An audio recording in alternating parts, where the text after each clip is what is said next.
जब रात के अंधेरे में सारी दुनिया नींद में खो जाती है, तब कल्पना कीजिए एक ऐसी रात जहाँ सन्नाटा भी बोलते हैं, हवा भी बांसुरी बजाती है और वृक्ष भी झूमते हैं रासलीला में।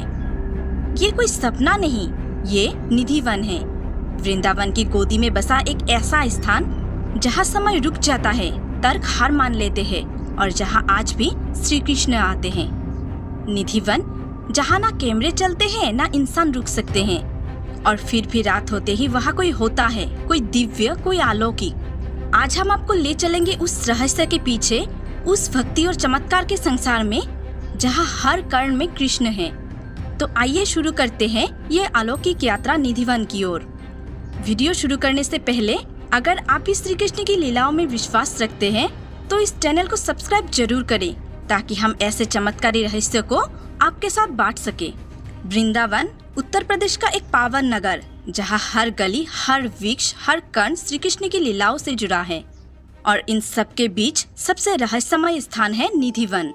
निधिवन का शार्वाधिक अर्थ है निधि यानी खजाना और वन यानी जंगल। पर ये कोई सोने चांदी का खजाना नहीं, बल्कि भक्ति और दिव्यता का खजाना है। पुराणों के अनुसार ये वही स्थान है जहाँ भगवान श्री कृष्ण रात्रि में राधा रानी और गोपियों संग रासलीला रचाते हैं। और आज भी यहाँ की हवाओं में मधुर रास की ऊर्जा महसूस की जा सकती है। यहाँ आने वाले श्रद्धालु बताते हैं कि निधिवन में कुछ अलग है, कुछ ऐसा जो शब्दों में नहीं, सिर्फ अनुभव में उतरता है। निधिवन की सबसे बड़ी पहेली है यहाँ के तुलसी के वृक्ष। इन वृक्षों की एक विशेषता है कि ये सब झुके हुए हैं, एक दूसरे से लिपटे हुए, मानो आपस में बात कर रहे हो। कहा जाता है कि ये पेड़ वास्तव में रासलीला की गोपियाँ है, जो दिन में वृक्ष बन जाती है और रात को रास में समाहित होती है। इसीलिए किसी को भी रात को यहाँ रुकने की अनुमति नहीं। अब जानकर चौंक जाएंगे कि जब किसी ने इन वृक्षों की छाया में रात बिताने की कोशिश की, या तो वो पागल हो गया या फिर कभी बोल ही नहीं पाया। एक अजीब सी कंपन, एक अलौकिक सी डर। निधिवन की रात सामान्य नहीं होती। अब आप सोचेंगे, क्या श्री कृष्ण सच में वहाँ आते हैं? उत्तर है हाँ, और इसके कई चमत्कारी प्रमाण हैं। हर शाम निधिवन के रास मंदिर में एक सुहागरात की थाली सजाई जाती है। पलंग पर चंदन लगाया जाता है, बिस्तर सजाया जाता है, पान, मिठाई और जल रखे जाते हैं। और सुबह जब मंदिर खोला जाता है तो पलंग अस्त व्यस्त मिलते हैं। पान खाया हुआ होता है, मिठाई का कुछ भाग गायब होता है और जल सूखा हुआ होता है।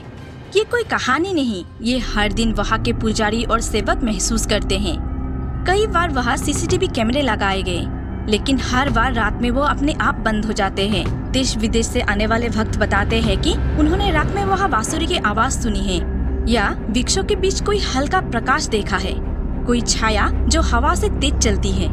विज्ञान ने इस पर कई तर्क दिए, लेकिन किसी ने आज तक निधिवन के रात का रहस्य पूरी तरह सुलझा नहीं पाया, क्योंकि निधिवन तर्क से नहीं, आस्था से चलता है। जो वहाँ जाता है उसका हृदय बदल जाता है, वो भाव में डूब जाता है और कह उठता है, कृष्ण आप भी यही है।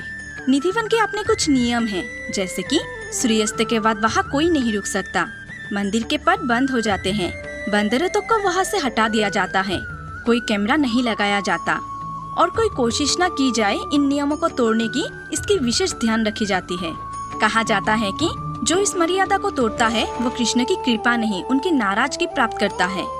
इसीलिए वहाँ के हर चीज एक परंपरा से जुड़ा हुआ है और भक्ति के नियम से बंधा हुआ है। निधिवन हमें ये सिखाता है कि भगवान दिखते नहीं, लेकिन महसूस होते हैं।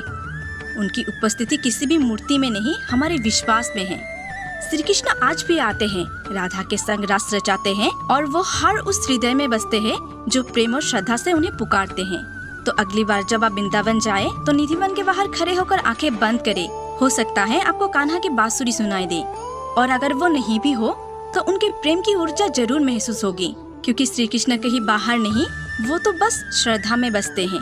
एक बार बस दिल से कहिए कृष्ण, और आपकी आत्मा तक बांसुरी की धुन पहुंच जाएगी। अगर आपको ये रहस्यमय कथा पसंद आई हो तो इस वीडियो को लाइक कीजिए, और ऐसे ही अलौकिक विषय की यात्रा के लिए चैनल को सब्सक्राइब करना ना भूलें। धन्यवाद दोस्तों, मिलते हैं अगली वीडियो में।